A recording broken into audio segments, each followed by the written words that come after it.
Welcome. We're at Paleo FX, where we've had the most incredible gathering of Primal health coaches here in the booth, rolling in and out all day. So glad to meet these real people doing great work all over the world.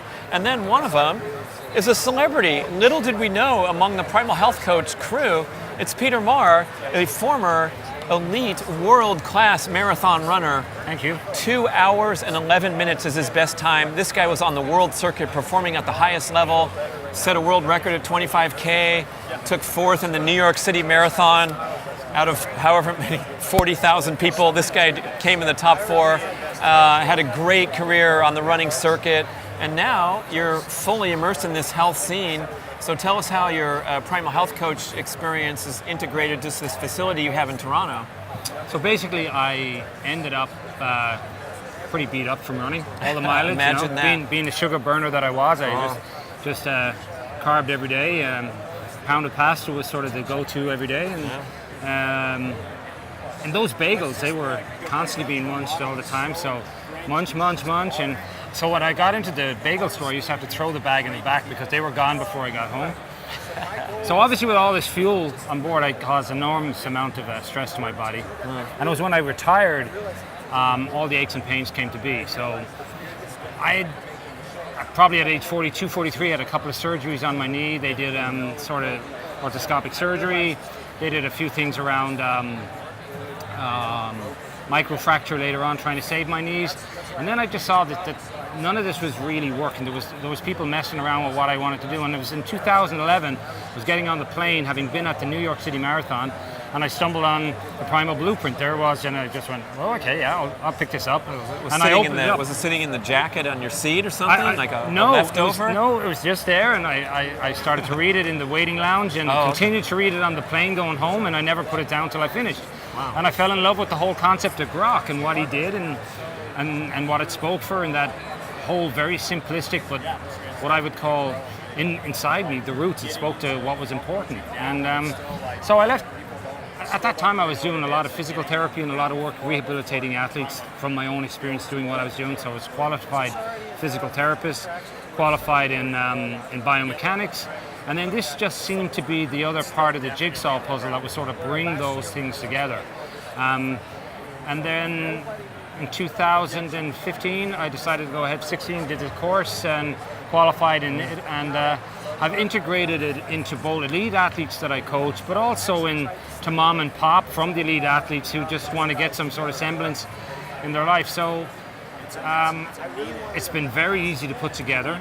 I found the course challenging, probably because it questions some of my own personal beliefs. But I think I approached it with as much of an open mind as I possibly could. And then when I started to get into it more, I really felt passionately in love with it. It started practicing the stuff myself, felt enormously better, and one thing led to another. And today, I have a fairly substantial amount of clients who are working with me on it. And I find it very rewarding to change people's lives in a real way. And something that I'm very passionate about. So it's very easy because of the authenticity around that. That's pretty much it in a nutshell. Nice. Well, tell us about the facility that you have going there in Toronto where you work with clients. So basically, I work with infrared saunas and deep hydrotherapy pools. So we get clients who come in. I like to say they come in as ogres. They're stressed out, pissed off, and throwing their smartphone around by the time they come into the front office. I like to see when they've gone through the infrared sauna and they come out of the hydrotherapy pool, they've turned into a teddy bear.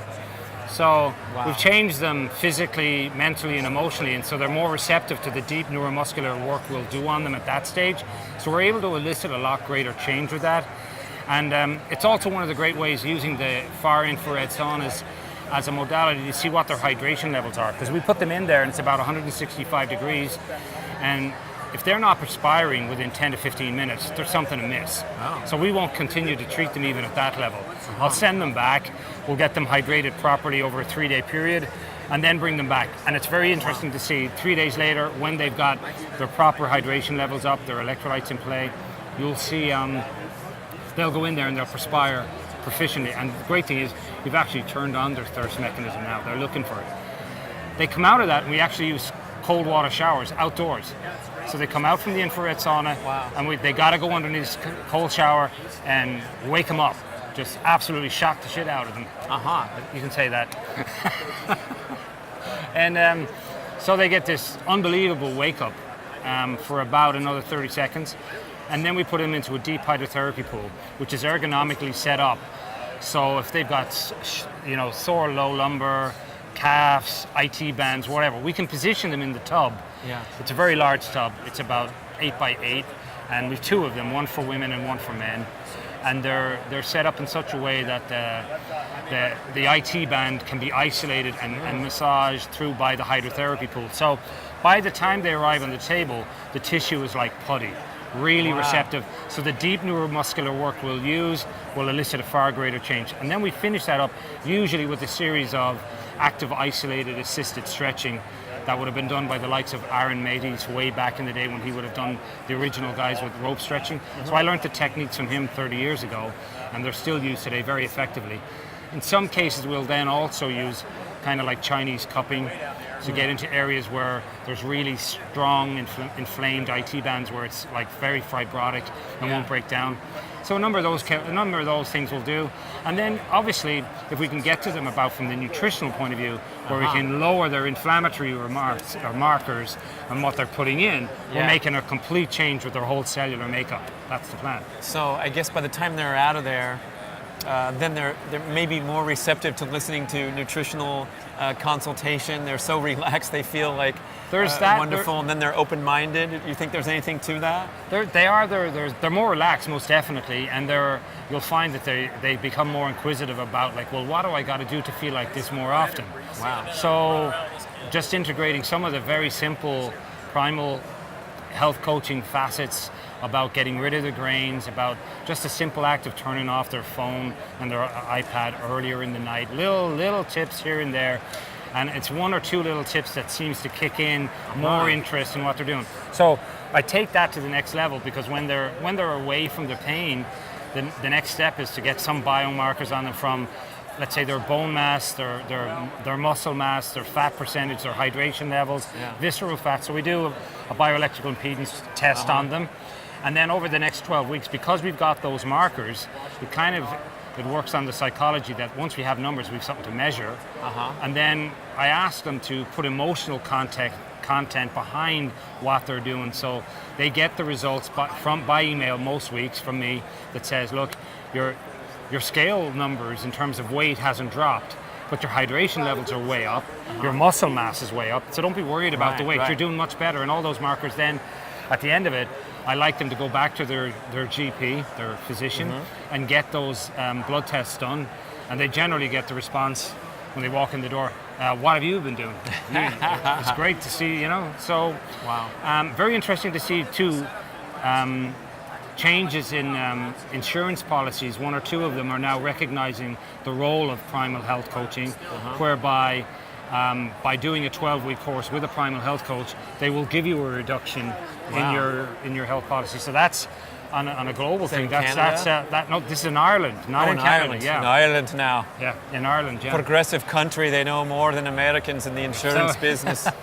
No, but that's a little tipping point that can spread and exactly. I mean, one of the I think Ireland was one of the first countries actually to do the smoking ban in public places. Wow. So they did that long before anybody believed in doing it. Yeah. So it's nice to see that an insurance company is standing aside away from sort of the medical jargon and the way that it's held, because I would have known in the past that with a lot of physical injuries, you needed the consultation of, let's say, an orthopedic surgeon who would say, yeah, you can get this, and that will, based on his evidence, you can therefore get the application. Yeah. They've gone beyond that, and they're looking now to independent sources outside of the pharmaceutical, medicinal track that's been ingrained for so long. Great progress. Yeah, it's huge. Yeah. Huge. So you made fun of yourself as a sugar burner back in your day. Mark says that all the time. We all know that the endurance scene decades ago was informed by this carbohydrate dependency paradigm where you had to shovel down as much food as you possibly could,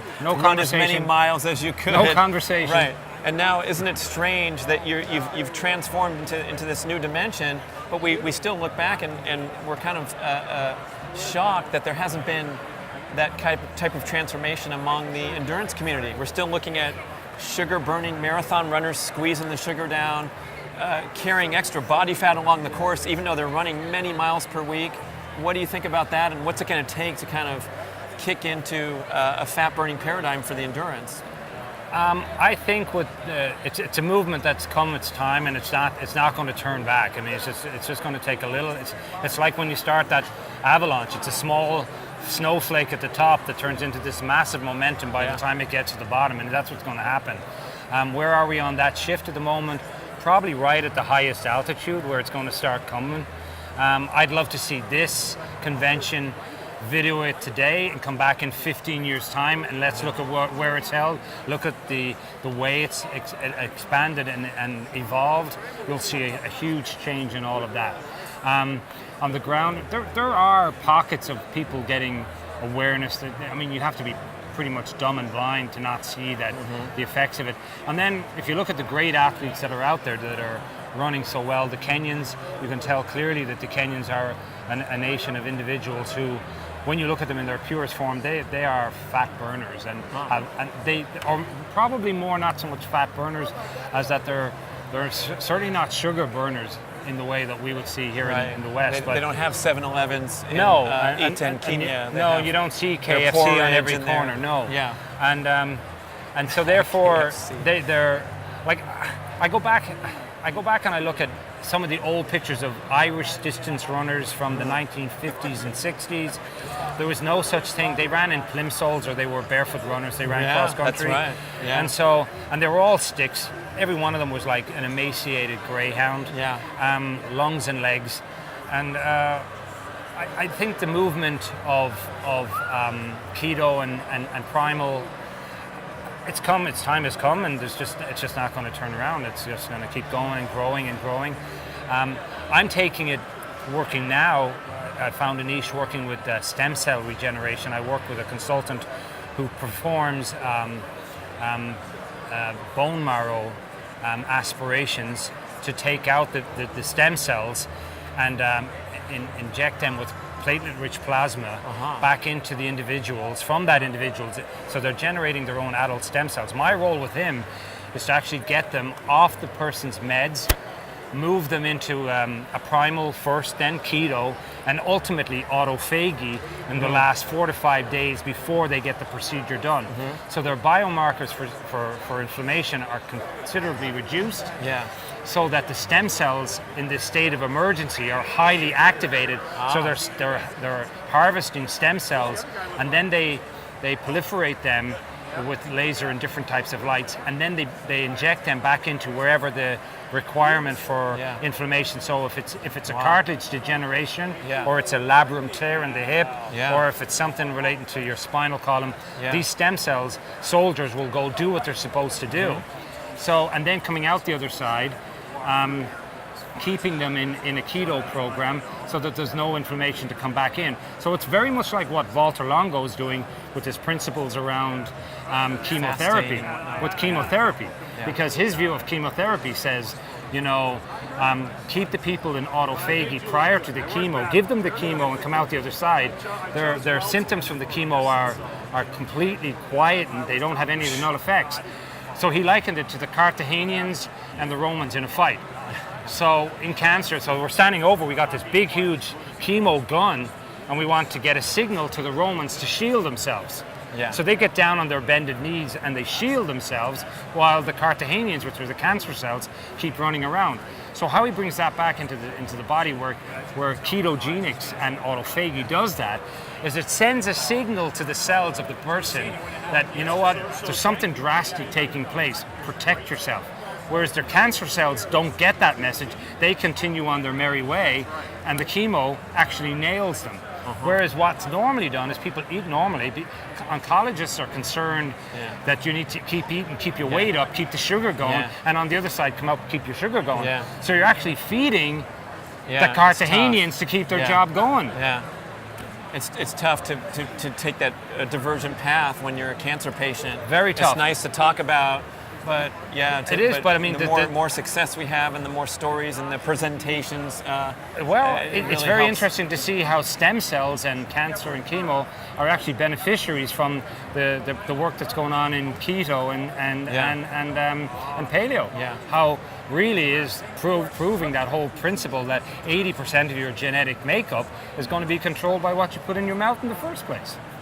Peter Maher killing it here with all kinds of cutting edge stuff, predicting the future. We'll come back in 15 years at Paleo FX and see if his predictions came true.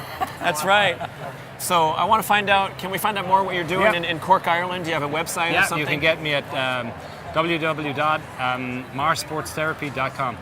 Maher Sports Therapy, Maher Sports Therapy. And while you're Googling that, check out this guy's running resume. He's the real deal. I'm sure you'll find the pictures of the old timer running a 2:11 online. Thanks for joining us here. Shaved head, the whole thing. He was badass. Did you have the wraparound shades? No, they too? weren't out there. No, we had to squint. We'll work on that. Thanks for watching. Primal Health Coach, what a community. Pleasure.